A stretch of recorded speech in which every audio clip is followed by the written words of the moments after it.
What's up, you guys? I'm Justin Perry, commercial retoucher, and today we're talking all about the pen tool and how to select multiple objects accurately and quickly for commercial editing. So if that interests you, you found the right place. There's not going to be any intros or fancy music today. We're going to just jump right into Photoshop and talk about this. Now, this is something that we do very often on commercial jobs where we have to take a bunch of objects or sections of a product. Imagine the different parts of a shoe or the different parts of a piece of clothing and recolor them pretty accurately. So, if we needed to select these objects, obviously you could use something like the object selection tools or any of these new AI tools, lasso, the magic wand, all of these things. And, it works pretty decently, but at a high level, at a commercial level, that's not going to fly. It can if they're not going to be scrutinized much, and it can if the color correction or the shifts we're doing isn't particularly complicated. But, if this is a really high-end job, we would need to do this much more accurately than the kind of questionable job that these AI selection tools will do.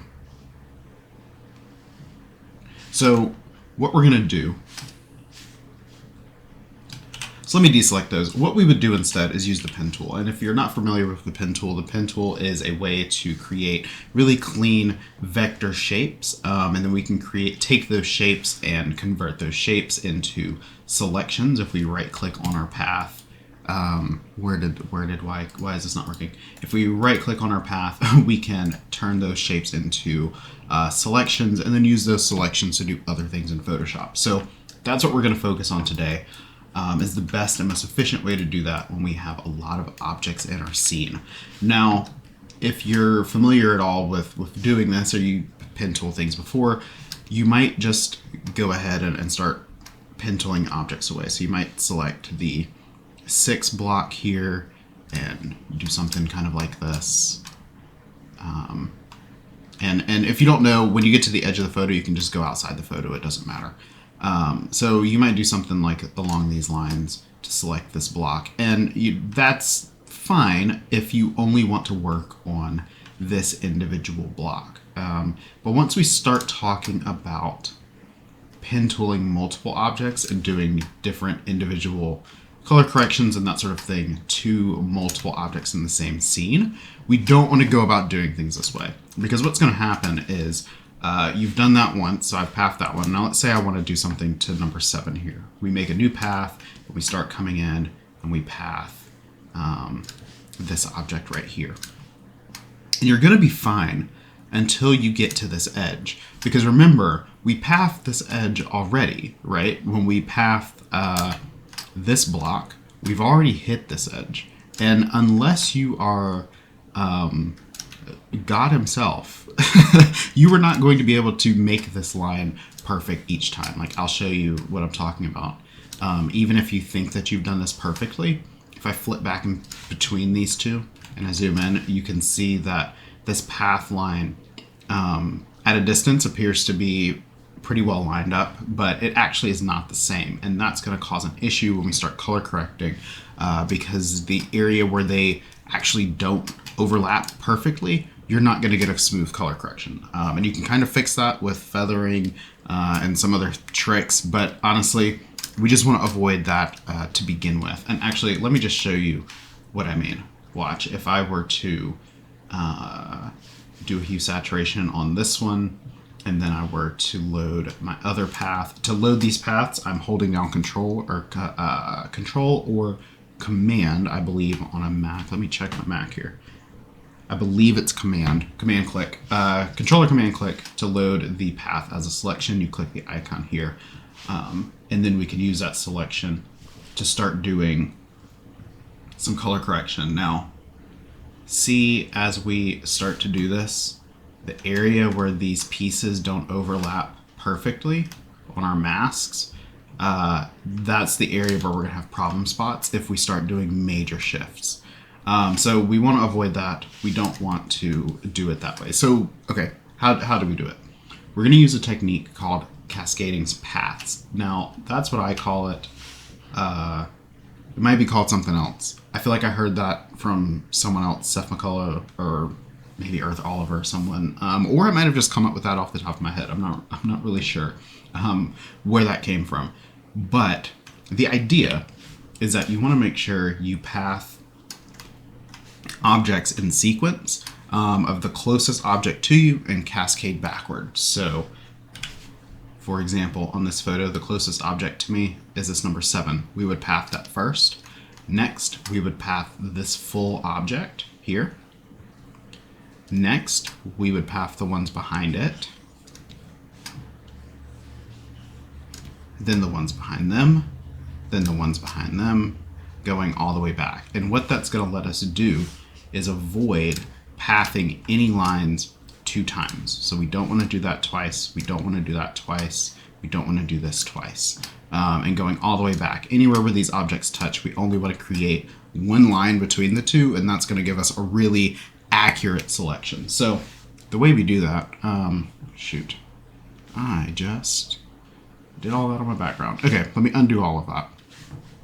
The way we do that is being strategic with our paths. So let's make a new path, and first we're going to path the 7 out really quickly, because this is the closest thing that is a complete object that just has no overlapping and is the closest to the camera.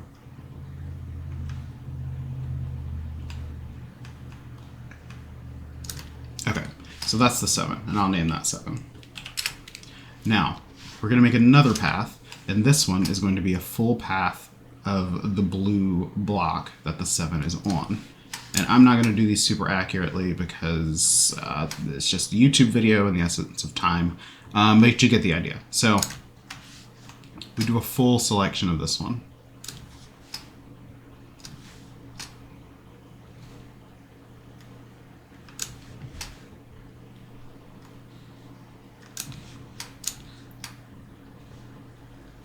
And again, sloppy, but it works. Now, the next thing we would want to do is, select this next number. I'm not going to do all of the numbers because you understand how to do that. Now, the next thing we do is select this purple block here. So let's start at the corner. We go outside the frame, grab this edge. If you can't really tell, there's a little bit of an edge there, that other facet. So we go outside the frame here, and then we come back around. And this is when the cascading paths come into play. Because as soon as we get to where these 2 blocks intersect here, we're not going to path down the side of this, because we've already done it the first time when we pathed the blue. I'm pointing at my screen like you can see me. We've already pathed down the side of that when we got the other block. So instead, we're just going to go on the inside and skip that line completely. Just like that. Now let's do one more, so you can see how quickly this works. Actually, I'll do a couple more. So now to get this block back here, we're going to path this edge. Then again, we're going to skip this edge because we did this one already when we did the blue block.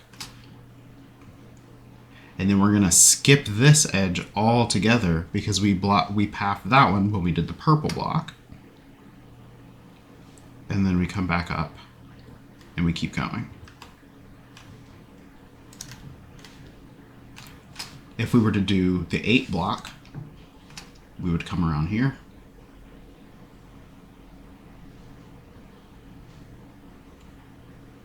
We'd skip this whole curve because we already did it once. We'd skip this line because we already did it once. And then we'd come back around. Now, this takes a little bit of mental power to figure this out, but once you've done it a couple times, you'll kind of get in a groove and be able to see these patterns and how they work. Now, you're probably wondering, how do we then turn these weird selections into our actual selections? So this is where this starts to get powerful and where it gets a little magical here. So let's go up to our, what I'm looking for. I'm looking for the channels. So if you're not familiar with channels, they are basic, well, I'm not even going to explain this. If you make a selection, your selection can be a channel. That'll have to be a whole other video to explain this. But basically our selections can be saved over here as an alpha channel that can then be used to apply back to our image. So I'm just going to pull that up and you'll see how this works, how these two things interact in a second. So let's go ahead and select our blue block, which I did a bad job getting this corner. So if we need to edit a path, if you control click on the path, you can then manipulate it a little bit. So I'm going to fix that corner. Okay, so control click on the path icon to load it up, and now we can go to select, save selection, name is blue. See how now our blue selection pops up as an alpha channel over here? If we then control click this selection or this alpha channel, we load a selection again, and now we can do anything that we want. So I'm going to fill this with a solid color so that you can see what's happening. Blue. Now, to get the 6 block path, we're going to go to the 6 block. We're going to click, control click the icon or command click on a Mac to load the selection. Then we're going to hold control and alt at the same time. And then we click the other, or path 1, and that's going to subtract it out of that selection. So now we have our selection of block 6. So now we can go to select, save selection, call this purple. And now again, if we control click on that mask, we then can do whatever we want to with that. I'm going to add another solid color and just add a color again. So see how clean this line between them is? It's absolutely perfect. They seam up perfectly, and that's what you want, because we did not do that line there between the two more than once, so we're not going to get any weird crisscrossing happening. And again, same thing up here. To get this one, we're going to select this one, and then control alt to subtract out the other two. And again, select, save selection, green. Make one more solid color layer so that you can see. And then again, a perfect line between the two. And then we're going to do it one more time. Select that, subtract, control alt, subtract that, that, and that. And now we're going to have our light blue.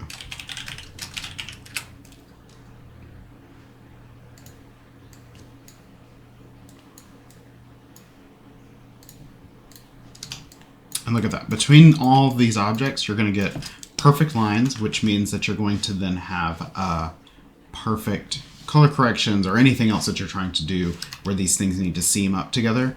You're not going to get bleed or any weird artifacts between the two. Now, if we need to, say we need the inverse of something. So if we need the 7, well, we could just select the 7, right? That would be its own solid color. If we need the opposite of, so say we want a selection of this minus the 7, we could come down here and select the blue, subtract out the 7, and now we have a selection that looks like this. And so once you finesse this and you get these set up properly, you can really quickly go through and make a ton of selections, and they're all going to be super accurate. And you can just rinse and repeat over and over and over again. And that's really all there is to it. It's not much more complicated than that. It's just a very little tweak to the way that we're using the pen tool that is going to make a massive difference in your workflow and the quality of work and selections. And also, you know, using the pen tool can be time intensive, right? Like the reason a lot of people don't want to use it is because it can take so long. But doing this way, you really eliminate, as you get going, a lot of the lines that you're drawing. I mean, you eliminate, let me see, you eliminate this one here the second time, these the second time, this the second time. By the time you get to this back triangle, the only thing you would be pathing is this right here. because you've already done the rest of it when you selected the rest of this junk, right? And the same here, like you would only end up selecting this, and then your selection would look like that. And then you would hit a perfect edge because you've skipped this line, this line, this line, and this one. So it really, really does speed you up. And it'll be a good way for you to actually want to use the pen tool, because you should be. But I know the reason that a lot of us don't use it is because we don't want to spend the time. And so we want to shortcut with these other tools. But these other tools, you know, they're great, but they're just not nearly as accurate, and they're just not going to give you a super high quality result. So that's it. That's the pen tool. Let me know in the comments if you have any questions about that. If this works for you, if you start using it, let me know. I'd love to hear your feedback. And subscribe if you hadn't. I'm going to be posting more videos like this more often, just kind of off the cuff, quicker little tips and tricks. So without further ado, that's it. I hope you all have a good one. See ya.